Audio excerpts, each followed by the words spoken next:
wanaagsan daawadayaal dhammaantiinba ku soo dhowaada barnaamij gaar aynu ku falanqaynayno dhibaatada maandooriyuhu uu ku hayo dhallinyarada Soomaaliyeed ee ku dhaqan gobolka Minnesota iyo guud ahaanba maandooriyuhu dhibka uu ku hayo dhalinta ku nool wadanka Mareykanka. Waxaa arrimahaasi la falanqaynaya Axmed Xirsi, waxa uu Axmed ka mid yahay dadka Soomaaliyeed ee gobolka Minnesota u dhaqdhaqaaqa arrimaha bulshada, sidoo kalena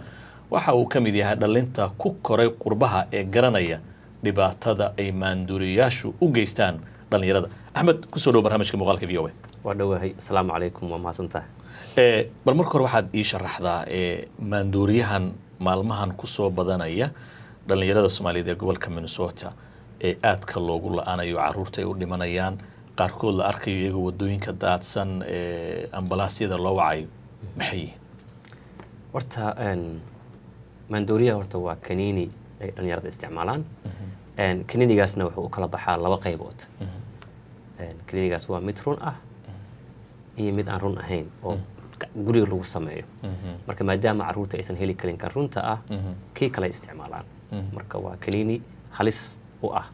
nafta. Ka runta muxuu yahay marka? kaniiniga runta waxa weeye waxaa la yiraahdaa Parkinson oo waxaa loo isticmaalaa xanuunka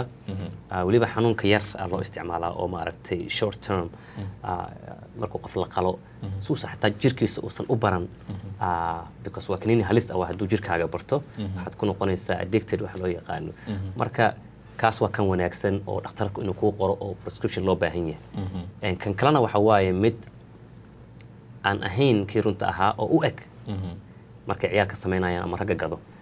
Labada kaniini waa isku eg yihiin, labadoodaba waxaa la yiraahdaa M30 waa blue, ma kala taqaanid. Marka way adag tahay si ciyaalku kala gartaan. Kan suuqa ku jira oo la gadaayana waa kii xumaa oo gacanta lagu sameeyay oo aan ahayn kii runta ahaa. Bal marka midkan xun ee daroogada ahaanta loo isticmaalo ee dhalinta laga gado ee dhalinta u dhimanayaan, haddaad bal faahfaahiso. Kaniinigaas waxaa la dhahaa fentanyl. waa wax la isku kariyay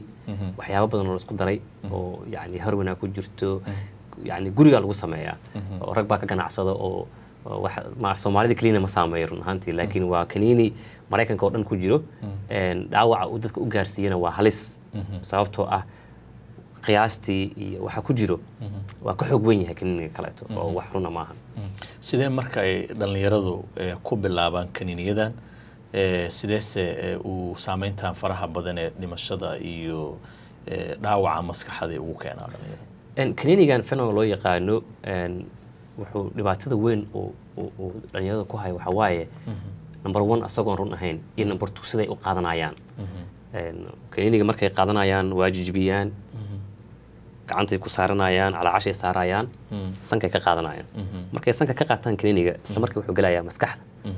wadnuhu soo degaaya, wadnihii dhiigii iyo wixii dhamaayo xiraaya, wadnihii breathingkii cunugu ma neefsan karo. Marka wadnihiyaa sidii ku istaagayo. Isbitaal la cararo waaye haddii laga gaaro, haddii laga gaarina meeshu kugu dhimanaya, soo jiifus ka dhimanaya guriga ama gaariga dhexdiisa sida mar badan dhacday. Marka waxaa la isweydiin karaa ilmo yar oo 16, 18 ilaa 20 iyo da'ahaas jira sidoo ku baran karaa isticmaalka daroogada intaas laga keenayo, maxaa keena, waa maxay dhibto? dhibta run ahaantii waxa waaye xilliga aan ku jirno iyo dadka ay dhageystaan, dadka ruumaalka ay u arkaan, ayaga dhexdooda challenge isku hayaan. Taas awgeeda keenaysa inay waxaan ay isticmaalaan. For example, haddaan wax yar kaaga sheego ragga muusiga yani ay dhageystaan carruurteena oo la yiraahdo hip hopka loo yaqaano. Kaniinigan ay ku faanaan, ay dhahaan kaniinigan aan qaataa saanaan ahay, yani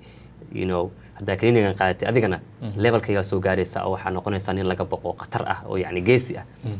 ama yani laga xushmeeyo xaafadda ama neighborhoodka laga xushmeeyo nin qatar ah tahay kaniinigan hadda qaadatid. wixii uu dhageysanaya asna wuxuu rabaa sida ninkii oo kale inuu noqdo oo yani fanaankii ahaa wixii uu qaadanaya marka raggaas of course yani fanaaniinta ah waa rag ka baxay systemka oo xataa guryaha neighborhoodka ma degana ay ka sheekeynayaan way ku soo koreen laakiin ma degana hadda meelo fiican ay degan yihiin, nolol fiican ay ku nool yihiin, laakiin ciyaalkii dhalinyarada ahaa oo dhan ay la hadlayaan because muusiga si loo gataa la rabaa. taas waa jirtaa. Tan kalena waxa waaye yani peer pressure oo yani dhalinyaro kale oo magaalada kula degan ama meel kale ka timid amba waan qaatay aadna qaado, maxaa kugu dhacay, maxaa la qaadan la'aaday, fulay maa tahay, yani saaxiibkaayan ahay take it ila samee let's do this. wixii marka cunug yar wuu la sameynaya yaan laga qatarsanaanin tan u dambeysana waxa waaye qaybta ah wixii business waay ragga ka ganacsada waxaan ragga ka ganacsanayay waxaa laga yaabaa in ayaga marar hore lagu soo xirxiray oo yacni dembi inay galaan weyn ay ka baqayaan ciyaalka yarka adeegsanayaan waxay leeyihiin adiga waa gartay marka halkan Soomaali badan baa degan caruurtii wax hadda way soo saameynayaan maalmahan magaalada waxaa la leeyahay caruur fara badan baa u dhimanaysa tiro iyo nambaro kala duwan baa ay dadku sheegayaan adigu marka laga yimaado saddexdan arrimood ee aad tilmaantay aaway doorkii waalidiinta caruurtan ilaa heerka dhimashada ay ka gaarayaan xaggee ku maqan yihiin waalidkooda sidee loo garan lahay cunugii inuu isticmaalayo daroogada horta dhibka ugu weyn waxa waaye horta waalidiinta ma og yihiinba daroogadan inay jirto yani ma yaqaanaan yani symptomska ama waxa loo yaqaano saameynta ay ku leedahay cunuga ma yaqaanaan tan kalena waxa waaye waalidka ma qiranaya horta aniga waalid ah yani waa laga yaabaa waalidiinta waxay ku leeyihiin wiilkayga waa iska xanuunsan yahay oo xanuun u dhintay cunug yar oo jiro 14 ama 15 16 17 ilaa 22 waa adag tahay soo ugu dhinto cudurradan la sheegayo wadna xanuun iyo waxaan ay marka ma qiranayaan waalidkii marka waxaa fiican runta inay ogaano dhalinyaradan inta dhibaato weyn haysato waana ilaahay wax badbaadiyo laakiin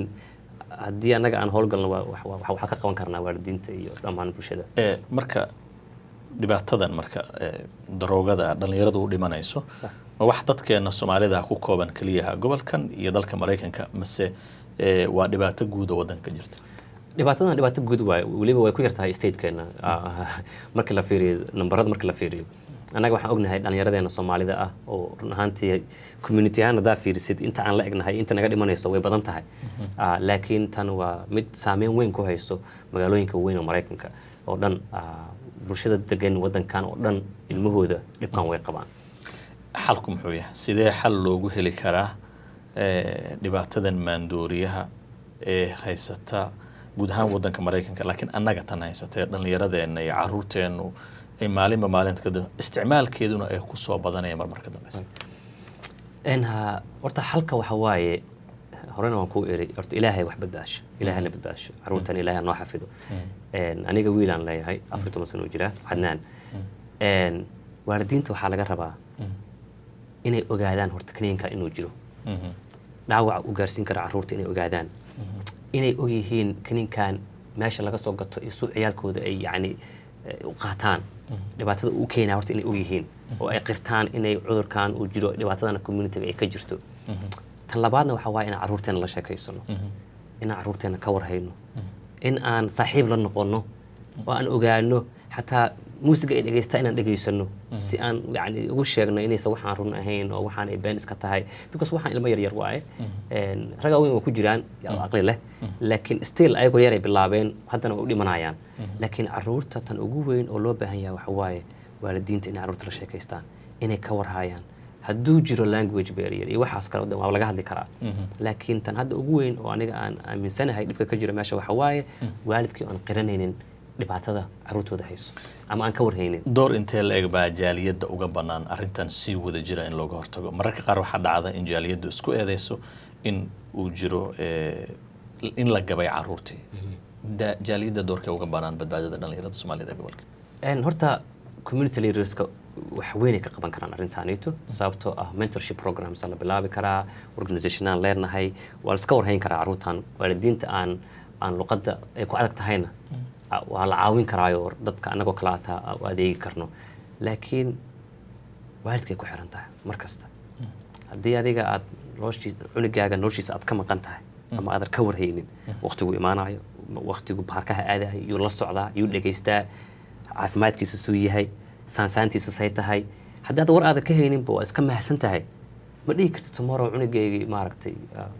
yani uma dhiman daroogo ugu dhimanaa daroogo waa reality wax jira waay marka taas aad u weyn waata Axmed aad baad mahadsan tahay daawadayaalkaasi waxa waa Axmed Xirsi oo aan ka wareysanayay dhibaatada maandoorihu uu ku hayo dhalinyarada Soomaaliyeed ee ku dhaqan gobolka Minnesota intaynu mar kale kulmi doono waa mas'aad dawladda sida iyo nabadgelyo